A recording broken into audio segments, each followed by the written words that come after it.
തിരക്കിയത്. മോനെ കാണണം, മാമിച്ച് കൊണ്ടുപോകാന്ന്. ഞാൻ മുമ്പോട്ട് നടക്കുമ്പോഴും അവൾ പറയുന്നു മാമിച്ച് മോനെ കൊണ്ടു.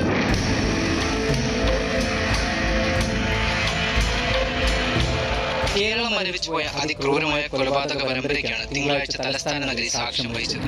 സ്വന്തം സഹോദരനടക്കം 5 പേരെയാണ് അഫാൻ എന്ന 23-കാരൻ ക്രൂരമായി കൊലപ്പെടുത്തിയത്. മരണത്തോട് മല്ലിട്ട് മാതാവ് തീവ്രപരിചരണ വിഭാഗത്തിൽ തുടരുന്നു.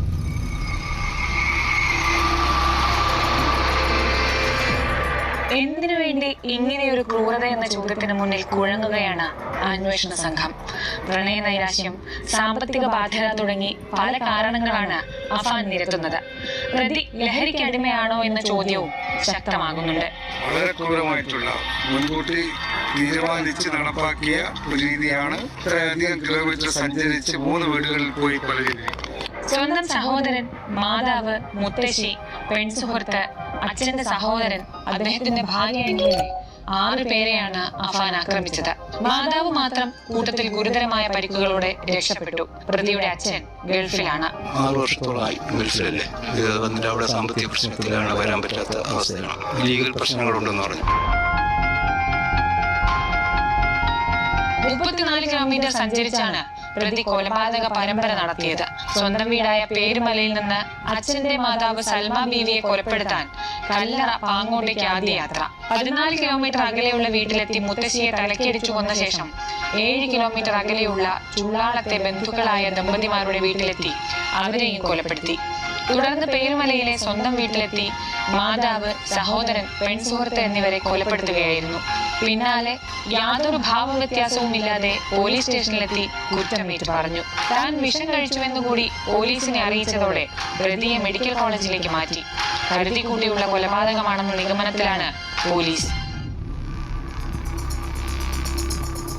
വീട്ടിൽ ചെന്നപ്പോൾ ലൈറ്റെല്ലാം ഓഫായി ഇരുട്ട് പിടിച്ച് കിടക്കണം. അങ്ങനെ ഗേറ്റ് തുറന്ന് അകത്ത് നിന്ന് ഡോറ് തുറന്നപ്പോൾ തുറന്നു കിടക്കുകയില്ല, ചാരിയിട്ടുണ്ട്.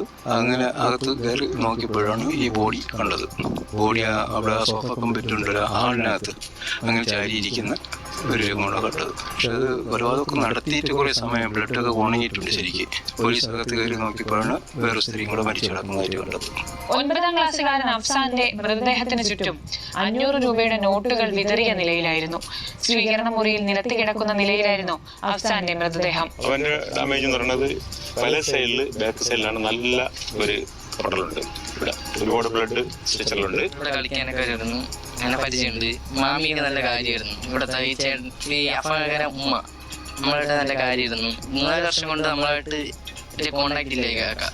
ഇപ്പൊ കാണുമ്പോൾ ചിരിക്കുക അങ്ങനെയൊക്കെ ഉള്ളൂ. അതിനു മുമ്പ് നമ്മളിവിടെ മേലൊരു ഗ്രൗണ്ട് ഉണ്ട്. ആ ഗ്രൗണ്ടിൽ നമ്മൾ കളിക്കുകയൊക്കെ ചെയ്യണം. കളിക്കാൻ ഈ കാക്കയൊക്കെ ഉണ്ടായിരുന്നു. പക്ഷെ പെട്ടെന്ന് എന്ത് പറ്റിയെന്ന് നമുക്കറിയത്തില്ല.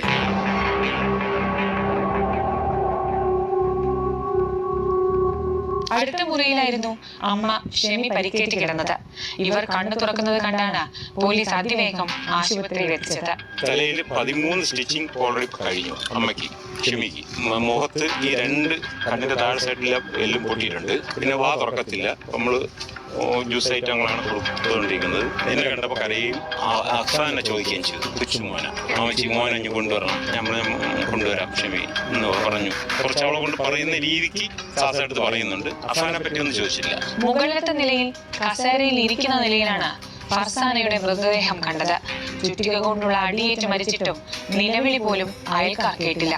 പെൺകുട്ടിക്ക് ഇവിടെയാണ് വലിയൊരു മുറിവ് ആണ്. ആ ചുറ്റലിന്റെ എത്ര വലിപ്പമുള്ള ചുറ്റലാണോ ആ വലിപ്പം തന്നെയാണ് ഉള്ളിലുള്ളത്. അത് ഇന്നലെയാണ് ഈ സംഭവം ഞങ്ങൾ അറിയുന്നത്. ഈ പെൺകുട്ടിയുടെ ഒരു പ്രണയം ഉണ്ടെന്നുള്ളതും ഈ പെൺകുട്ടി ഇന്നലെ ഇവന്റെ കൂടെ വന്നതായിട്ടൊക്കെ ഞങ്ങൾ ഇന്നലെ അറിയുന്നു. പ്രണയം ബന്ധമുണ്ടെന്ന് റഹീമിന് അറിയാമോ എന്നുള്ള അറിയില്ലല്ലോ. ഞാൻ മെനിങ്ങാന്ന് എതിർച്ചയിൽ ഞാൻ ആറ്റിങ്ങൽ റോട്ടിൽ നിന്ന് വെഞ്ഞാറമൂട്ടിലേക്ക് വരുമ്പോൾ HP പെട്രോൾ പമ്പിന്റെ ഓപ്പോസിറ്റ് ഇവനും ഒരു പെൺകുട്ടിയുടെ ബാക്കി ഇരിക്കണം. എന്നെ കാണുകയും ഞാൻ കാണുകയും ചെയ്തു. പക്ഷേ ഹെൽമെറ്റ് 2 ഹെൽമെറ്റ് ഇല്ല. അപ്പോഴാണ് ഞാൻ വീട്ടിൽ ചെന്ന് വൈഫിനോട് പറയുകയും ചെയ്ത് ഞാൻ അവൻ പോകണമെന്ന് പറഞ്ഞു.